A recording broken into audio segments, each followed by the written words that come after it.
সকালবেলা ঘুম থেকে উঠে দেখলাম যে বাসার কিছু জিনিসপত্র শেষ হয়ে গিয়েছে। দেন ফ্রেশ হয়ে তিনজন মিলে চলে গেলাম একটু গ্রোসারি শপিং এর জন্য। বেশ কিছুদিন ধরে আমার শরীরটা একদমই ভালো যাচ্ছে না, 2 দিন পর পরই কেন জানি অসুস্থ হয়ে যাচ্ছি। আর আমি অসুস্থ থাকলে আমার মন মেজাজ কোনোটাই ভালো থাকে না, এমনকি কোনো কিছু করতেও ইচ্ছা করে না। আজকে যেমন বাজার করতে আসতে একদমই ইচ্ছা করছিল না, আমি আপনাদের ভাইয়াকে বললাম তুমি যে বাজারটা করে নিয়ে আসো, কিন্তু ওরও নাকি একা একা একদমই বাজার করতে ভালো লাগে না, এর জন্য আমাকে সাথে নিয়েই আসে। কিন্তু কি আর করার, আমি যেহেতু বাড়ির বউ, আমার তো আর বসে থাকলে চলবে না, আমার দায়িত্ব আমার পালন করতেই হবে। যদিও আমার শ্বশুরাব্বু বাসায় থাকলে আমার বাজার টাজার নিয়ে তেমন একটা চিন্তা করতে হয় না, ওনারা না থাকলে অথবা রাজশাহীতে থাকলে আমার একারই সব দায়িত্ব পালন করতে হয়। আসলে মানুষের জীবনটা হচ্ছে যুদ্ধের মতো, তাই না? কখনো বসে থাকলে বা থেমে থাকলে জীবন চলবে না, যার যার নিজ দায়িত্ব পালন করেই যেতে হবে। হ্যাঁ, বাজার করতে গেলে আয়াত কিন্তু সবসময় একটা কাজ করে, সেটা হচ্ছে ট্রলি নিয়ে আমার পিছে পিছে ঘুরবে, পছন্দের চিপস চকলেট এগুলো নিবে।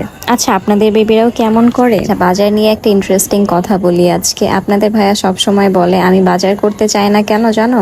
তুমি আমার বাজার কখনোই পছন্দ করো না। কথাটা কিন্তু আসলেই সত্যি, কারণ আপনাদের ভাইয়া সব সময় ভুলে যায়, ও একটা ছেড়ে আরেকটা নিয়ে চলে আসে, আর তখনই আমার মেজাজটা খারাপ হয়ে যায়। ছোটবেলায় দেখতাম আমার বাবা যখন বাজার করে নিয়ে আসতো, আমার মা একদমই পছন্দ করতো না আর চিল্লাচিল্লি শুরু করে দিত যে এটা কি এনেছো তুমি। ঠিক এখন দেখি যে আমার শাশুড়িও সেম কথা বলে আমার শ্বশুরকে যে এটা কি এনেছো তুমি, একদমই ভালো না। এখন আমি একটা জিনিস খুব ভালোভাবে বুঝতে পারি যে কেন আপনাদের ভাইয়া সবসময় আমাকে সাথে নিয়ে যায়, কারণ আসলে আমার মনে হয় যে কোনো বই তার স্বামীর করা বাজার একদমই পছন্দ করে না। বাজার করা নিয়ে এটা আসলে পুরুষদের দোষ দিয়ে লাভ নাই, এটা আমাদের মেয়েদেরই দোষ। মেয়েরা মনে করে যে বাজার সব সময় নিখুঁত হতে হবে, কারণ একটা পুরুষ মানুষ সবসময় কাজের প্রেসারের মধ্যে থাকে, এর মধ্যে যখন বাজারের কথা বলা হয় সে একটা ছেড়ে আরেকটা ভুলে যেতেই পারে। আবার অনেক সময় এমনও হতে পারে একটা বললে আরেকটা নিয়ে চলে আসতে পারে।